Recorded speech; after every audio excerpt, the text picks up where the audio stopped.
Hey there, welcome to episode 29 of the Boob Report podcast, powered by Helix Interactive. Today, I'm hanging out with Dr. Barb Hewson. She has literally helped thousands of people in her career and now utilizes her experience to design and develop the education arm of the Becky Baker Foundation. Let's get started. We're going to start recording. All right. We are very excited about our guest today. Dr. Barb is joining us to tell us a little bit about herself and also an amazing organization that she belongs to, the Becky Baker Foundation. Welcome. Thank you, Michelle. I feel so honored to be here. This is so exciting. I love what you're doing. So thanks for including us. Awesome. So I'm the president and director of education for the Becky Baker Foundation. And Becky is a gal who unfortunately lost her life to breast cancer, but she was diagnosed in 2013, found a small lump, and decided to forgo conventional treatment. And she lived another 3.5 years beyond that. And during that time, she, changed her food and, started really, she was very faith-based anyway before, but, really started leaning on people for prayers and just her attitude. She'd wake up and say, I'm not going to die today. So she developed this laugh to live model that I'll talk about in a little bit too. And so, she was able to extend her life, but sadly she did pass away. And her husband, Rick, at the time, who's our co-founder and executive director, decided to give away mammograms. So he started driving around the country and gave away a couple thousand mammograms all around the country by literally dropping off pens that said free mammogram wherever he ate or stopped and got gas, and just talked to people about the importance of screening. And then he kind of put that to rest. And in 2019, applied for a 501c3. So we became official 501c3 right before the world shut down in early 2020. Not the best timing. Yeah, not the best timing. Oh my gosh, crazy. So we got all excited, we're going to get donations and we're going to give away screenings. And what we ended up doing later in 2020 was we thought, we should do a golf tournament. Rick has a background as a golfer. And so we thought, well, that'd be fun. So we ended up calling the Broadmoor in Colorado Springs, and they said, we would love to have you. So that's we now have an arm called Golf for Prevention. So we have 2 tournaments this year. And then this year I'm also offering a retreat called Prevention Rocks. So I teach around prevention, and we gift not only mammograms, but we've also added in thermograms. So we give people the option to choose which kind of screening. And it's really just to get people to start taking control of their health and really being aware. And I think, Becky had found a lump a year before she did anything about it. Mm-hmm. And like a lot of people, we get fearful, we're nervous, we think, oh, it's nothing, or maybe it'll go away. Right. And sadly, that did not happen for her. So that's what we're out there doing. I love the whole prevention thing, because I think, that's key to a lot of what, we find. I actually had been having mammograms regularly, and then life got in the way. We were remodeling our house, this and that. And it was probably a little over 2 years since my last mammogram when I went in to get mine, and didn't feel anything. Even though I had 6 tumors, you could not feel them on a self breast examination. So the mammogram and the digital imaging really, saved my life for sure. So, I am so incredibly in awe of what you guys do, because the whole concept of this is getting the mammograms accessible for women who may not have access to them, correct? That's right. Yep. And we'll have, so wherever people are, we are national. So we'll get calls, hey, I'm in Kansas City, I need a screening. So what we do is we connect people to a center. We'll find out if they want a mammogram or a thermogram. And then, we don't collect any personal information about what's going on for them, but we get their name and where they're at. And then we'll call a center close to where they are and just explain who we are, and then say, hey, if you're interested, or, we have this person that's interested in a screening. So, we're just going to connect you together, and then we're out of it. There are, we've had a lot of situations where, again, fear, I think, or anxiety, people don't show up for their appointments. Mm-hmm. They schedule and then they don't come. And so if somebody does show up and they have their appointment, then the center will call us and we will, gift them each screening's about $200, whether it's a mammogram or a thermogram. So that's always our measure too for donations. It's like if you donate $200, you could save a life. So whenever we're looking at getting donations in, $1,000 could save 5 people, men or women. So that's kind of what we use as our measure. But yeah, so we just connect people to centers. And the other piece I put into place, about a year ago, is I created what's called the Commitment to Prevention program. So for example, I had a request this morning, and so they'll indicate if they want a mammogram or a thermogram, and then they have to do an online course. It's, there's a ton of information. Becky created a model called Laugh to Live. Okay. And that stands for lifestyle, attitude, food, and faith. So I use those 4 components: lifestyle, attitude, food, and faith. And so those 4 components are the model that I use for teaching. So in the prevention program, I use those 4 areas. So I have people look at their eating, what's in their food pantry, what's in their refrigerator, are they reading labels, how are they sleeping, what are your vitamin D levels, how's your attitude, like, do you have support? And then faith can be all sorts of things. It's not necessarily a specific religion based, it's hope and faith and, whatever you believe in, that can be pretty powerful. Things that we think about ourselves can really impact our health, right? So we want to make sure that we're bringing in lots of positive energy and pushing all the toxic stuff, whether that's food or not exercising or all these other things. So we just kind of look at the whole picture, and people put together kind of a prevention plan. There's a workbook, and they write out their answers. They'll send that to me, and then I'll interact one-on-one with them and just kind of, talk about what they identified. And a lot of people that have done it have said, wow, like, you think about this stuff, but then do you really think about it and do you make changes? So I kind of tell people, like, this is about, like, take one little step, right? We know change is hard, and we can't just say, I'm going to run a marathon tomorrow. Yeah. Good luck. Yeah. If you're not a runner, that's not going to be an easy task. So it's like, okay, let's just, let's start a walking program. And what does that look like? That's an easy thing to do from your home, maybe, So it's small steps, but that's how we can make those changes. And the goal is, it's like, I want to be a healthy person. And so what does that look like? And what do I need to do to get there? So I love that. I love that whole concept of that, because I think for a lot of people, they want to be healthier. They want to take control of their health and their life going forward, but they don't know where to start a lot of times.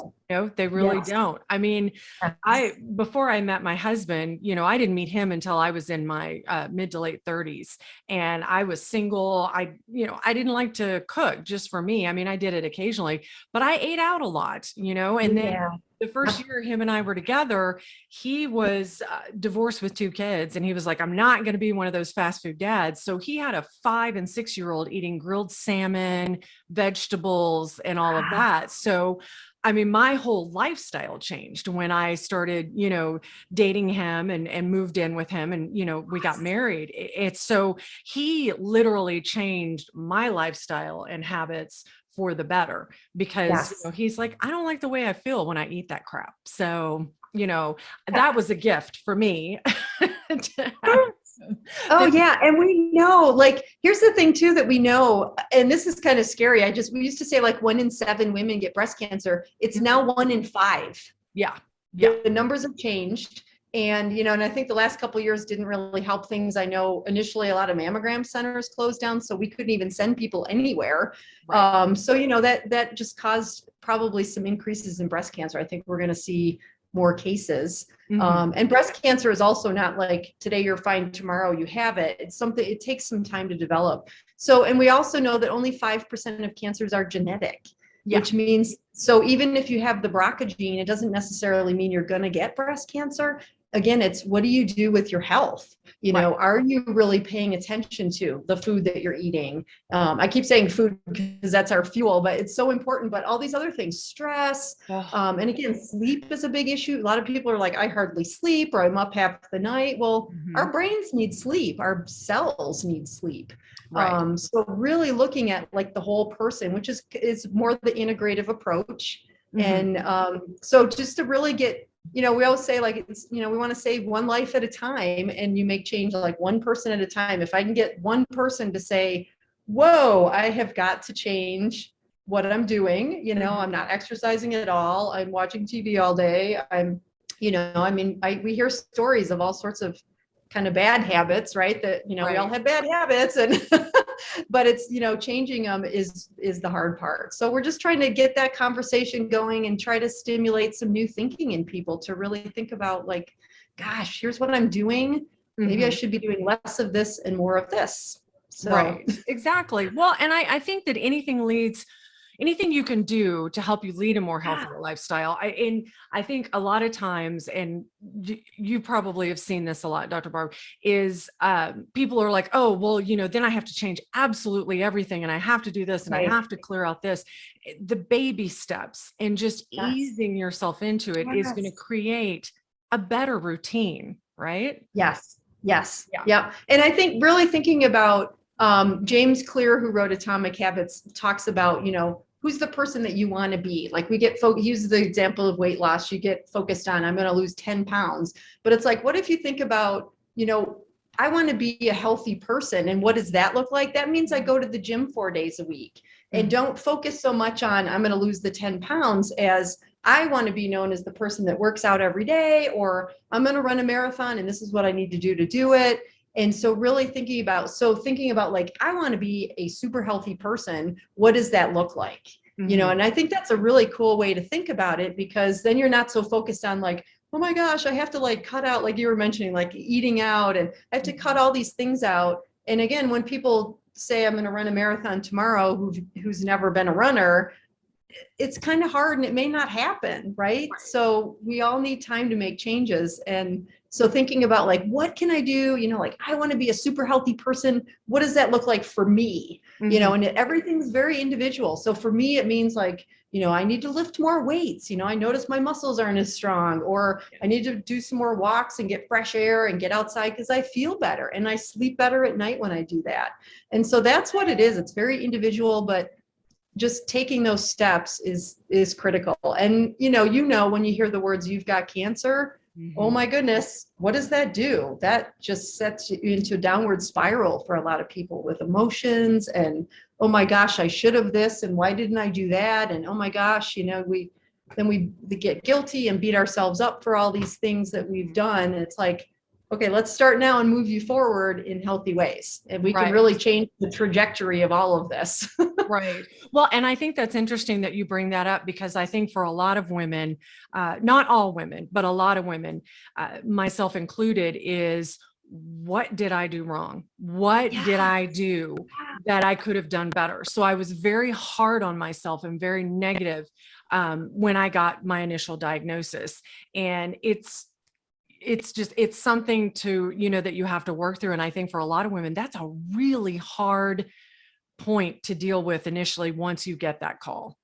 Yes. And again, you know, for any of us, we can do the woulda, coulda, shoulda, but we can't change any of that. So again, it's really thinking about like, all we all have is right now. Like I just have this moment with you, Michelle, right now. Like this is all I have.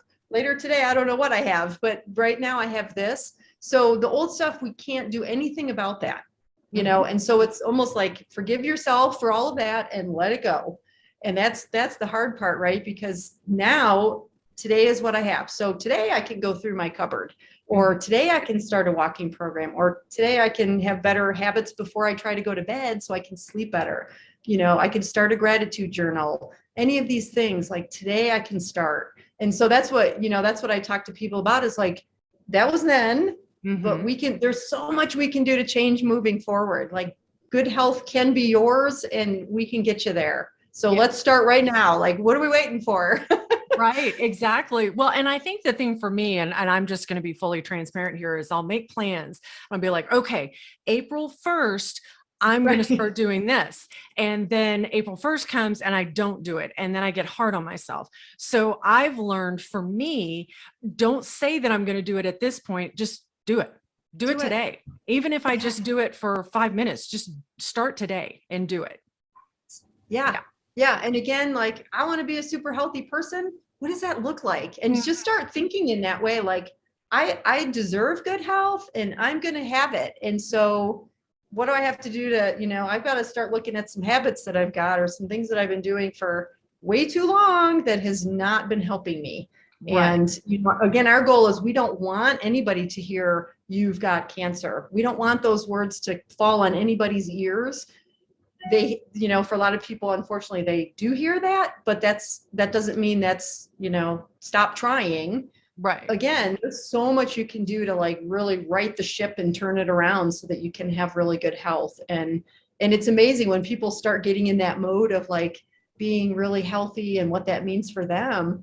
I mean, it can change so much in your life. It's pretty amazing. Exactly. Well, just out of curiosity, because we just dove in and started talking about this, which I love. How did you get involved with this organization, this amazing Yep, organization? you bet. So Rick and I have been friends for a long time. And so we actually got married a few years ago now. And so after, Congratulations. I did I not know know, that. yeah. So Congratulations. after Becky passed away, he again kind of put to rest what he was doing. He didn't have it as a 501c3. And Uh-huh. so we made it into a 501c3. And then that's when I said, well, I'll do some of the education pieces. And I can talk about this too, is I've had both mammogram and thermogram, so I can speak to both of those. And so he didn't know anything about a thermogram either, which a lot of people don't. So I said we should add that in as another option for people. So so then we just started working together to really build this out and see if we could save some more people.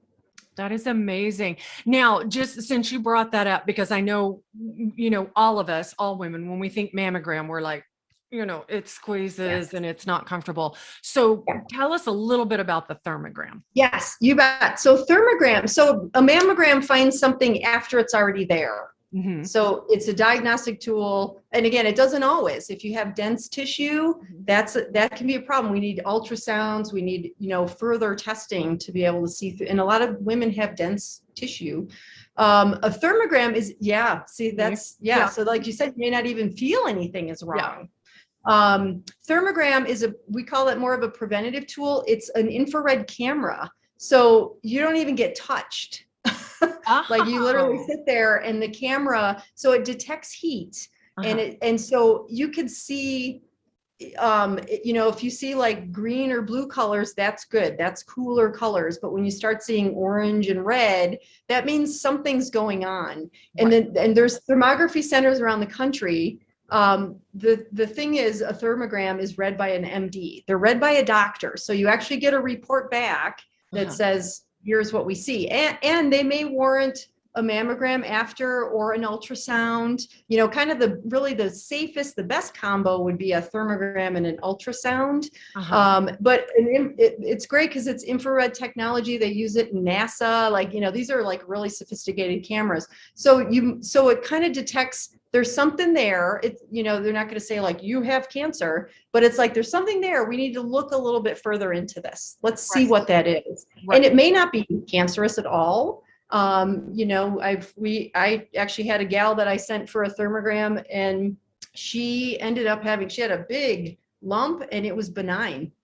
So it wasn't cancer, but the thermogram picked it up and she knew she had something, she could feel it, but Right. she was petrified. She had young children. She was still breastfeeding a child. And she's like, oh my gosh, I'm going to die. She, went to that space right away and had a thermogram done. And then she ended up having this lump removed and it was not cancerous. So, Right.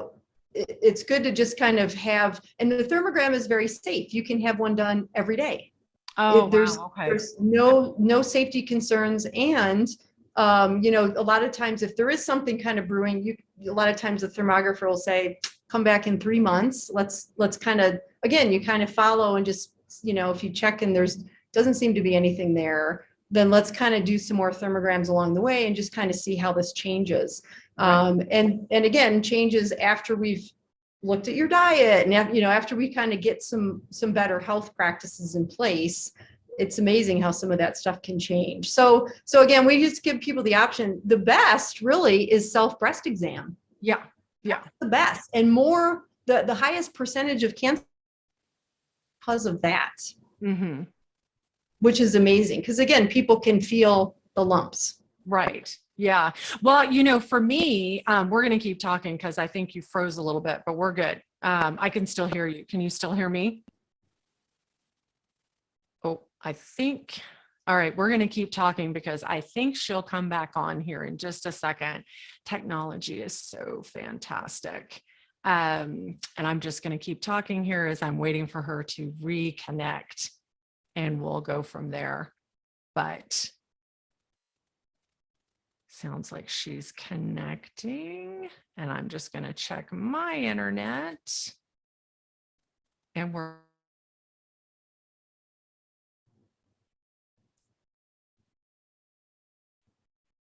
Oh, I don't hear you.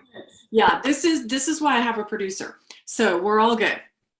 Yeah, the YouTube channel, it's funny because the YouTube channel is uncut and uncensored. So they're gonna get to see us freezing and going off. So it's all good. Yeah. We're talking about the thermograms. And one question I wanted to ask you is how long has that been available for women to use, the thermogram part? Ooh, I think I had my first thermogram over 10 years ago. Really? I don't know. That's a good question because I don't know the date. That's something I could look into. I'm not sure when they started using thermograms, but the cool thing too is you can get just the breast. I've had a whole body scan done. Yeah, I have too. I have recently had a whole body scan done as well. Yeah. And it's cool. So interesting. And mine actually found some other issues that were going on that I've had addressed, and it was like, wow, that's cool. Like I didn't realize what was really happening. And so to have that data, again, it's nice to have the baseline too. So if you go regularly, then you can see and follow and watch the changes. So yeah, so thermogram is, and with the radiation, there's always a lot of questions about radiation with mammograms. So there's nothing wrong with alternating around too. Have a mammogram one year and then maybe do a thermogram the next year, or, however you want to set it up. But just, again, our goal is like, we want people to just really start paying attention and, taking control of your health. Mm-hmm. You live in your body. And so, your body. And I bet you've heard this from people too. A lot of women, they know something's wrong. Yeah. Like we know when something doesn't feel right, but again, we sometimes we don't want to say anything. We don't want to do anything about it. Like who likes to go to the doctor to get probed and poked and that's not very much fun, and blood work and all these other things. So no, it's not. And that's the thing. I mean, I was going back because I've heard so many women say that. I knew something was wrong. I knew it. And when I went in and had my mammogram after, that time frame of not getting it, and I got that call back because I had dense breast tissue. And I went back for the second one. And then they said, we don't like what we see. We're going to send you in for the digital imaging. And I did that, didn't like that, and then sent me in for the ultrasound. And that entire time, I'm like, this is ridiculous. There's nothing wrong with me. Why do they keep sending me? There's no history of cancer in my family. So I think in the back of my mind, I was like, yeah, something's not right. But me being, I don't have time for this. This is not happening. What the front of my mind kept taking over. But it turns out that my surgeon told me that I probably had this type of cancer that I had. No lumps. You and I discussed this before we started recording.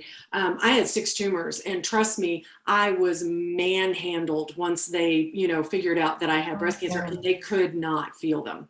Could not feel them at all.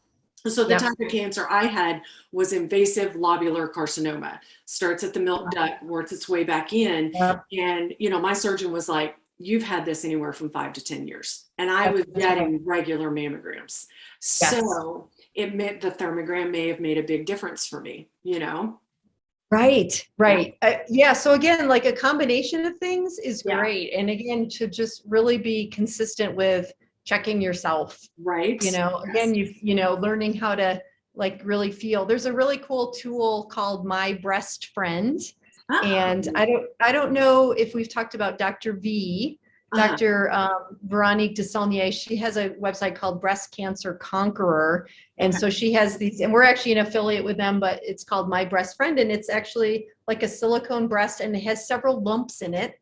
Uh-huh. And it comes with a video that trains you how to really feel, and it's not just your breast tissue, it's like up here in your Right. armpit. Like there's the whole video that shows you how to really do a proper screening. But there's these little lumps in there, you can feel them. They're different sizes, different hardnesses. And I've brought that to places where I've spoken. And I remember one day a gal was like, every OBGYN should have this. Like, I've never seen this tool. This is the coolest thing, because you don't know what you're feeling for. And, Right. again, those people that might have lumpier tissue anyway, it's like, it's Mhm. not always something when you find a little lumpy, spot in your breast. So, it's just good to have something like that. And again, that she teaches a lot around the breast self-exam. That's what Dr. V really focuses on. And she has a 7 essential system, which is again like toxic things in our environment. What's in the lotion that you put on your face? What's in your water? Mhm. Do you sleep with your phone by your bed? I hope not. Yeah. So she talks about all these different things that impact our health at a lot of different levels. And she's had breast cancer twice. So she's a trained thermographer. She's a Mhm. chiropractor and she's also a thermographer down in Florida. So she's got just such a great program too with her 7 essentials system. But this My Breast Friend is just a really nice tool to Wow. have on hand, and share with people and say like, this is what it's all about. So I love it. Well, thank you for your suggestion for my next yeah. podcast guest. So I appreciate that. There you go. Yes. Yeah. Yeah. Awesome. Well, to just start wrapping things up, I know you guys have some events coming up with the Becky Baker Foundation. If you want to share those, we'll also have links to those in the show notes for Great. people. Yeah. Yes, you bet. So as I mentioned earlier, we got our 501c3 at not the best timing and 2020 hit. And so we thought, we'll do a golf tournament. So we did our first one in 2020 and we sold out in about 7 days. It was incredible. And so we thought, maybe we're onto something. So that's one of the ways that we raise funds for screenings is through our golf tournament. So we have one May 18th, which is at Pueblo Country Club. We're going to do something down south because they don't have a lot of resources. As we're more fortunate up in Colorado Springs and Denver. We've got a lot more facilities here. So we're doing a tournament down there May 18th. And we also have a site, Golf for Prevention. Mm-hmm. So that's our site that houses our golf information. And then July 18, I'm running a full day retreat called Prevention Rocks. And that's at Cheyenne Mountain Resort in Colorado Springs. And we've got 2 thermographers coming. I've got all sorts of speakers talking about lifestyle and attitude. We're going to have nice, clean, healthy food. We're going to have yoga on the beach in the morning. We're going to have meditation, energizing exercises. We've got all sorts of really cool stuff planned. And then the next day on July 19, we're having another golf competition tournament at Cheyenne Mountain Resort. So July 18 and 19 are events here in Colorado Springs. So Retreats for Prevention is that website. And again, we have silent auction. We're always looking for sponsors. We're looking for vendors at the retreat. So if there's anyone out there that wants to come and share their wealth of information or products or things like that, we would love it. But it's a full day to just really, again, focus on the prevention piece. Right. And I'm hoping by the end of that day, people will start thinking about, again, what can I, well, this lunch was so delicious. Wow, I should be eating more like this. Maybe I can make quinoa salad at home, Right? Yeah, just show them examples through that. I think that's awesome. Well, Yeah. that's so cool. And I'm looking forward to that. You and I discussed being Yes. a part of that on the 18th. So I'm excited. We'll talk more. Yes. But So thank good. you so much, Dr. Thank Barr, for you. joining us. This was incredibly informative. And like I said, I love to have people with your energy on and your dedication, because we're all, we're in this together. We need to help each other. And, lead healthier lives. And even if there is a diagnosis, really help women learn how they can get through this journey. That's right. And even, if you choose standard of care, you still need to make sure your body's strong going through that treatment. So again, all of that, and we never tell people you have to do this way or that way. Right. You choose. It's your body. You can choose how you want to do treatment, but let's get some supportive activities happening so Absolutely. That's what we're all about with the Boob Report is integrative. We need to be integrative, be open to integrating these, treatments, prevention, all of that, because, everybody's different. Everybody's body is different. So we need to figure out what works best for you. Yeah. Well, thank you for what you're doing. This is so great. I'm so glad to be here today and glad we made it happen. Yes, absolutely. Dr. Barb is such an amazing woman, and her dedication to education and prevention for breast cancer is awe-inspiring. We have links and information where you can learn more about her and the Becky Baker Foundation on our website at www.theboobreport.com/podcast episode 29 show notes. And a very big thank you to all of you for spending time with us today. Be sure to like and follow us, and definitely share the podcast with your friends. You can become an active listener and support this podcast by clicking on the podcast link on our website at theboobreport.com. Take care.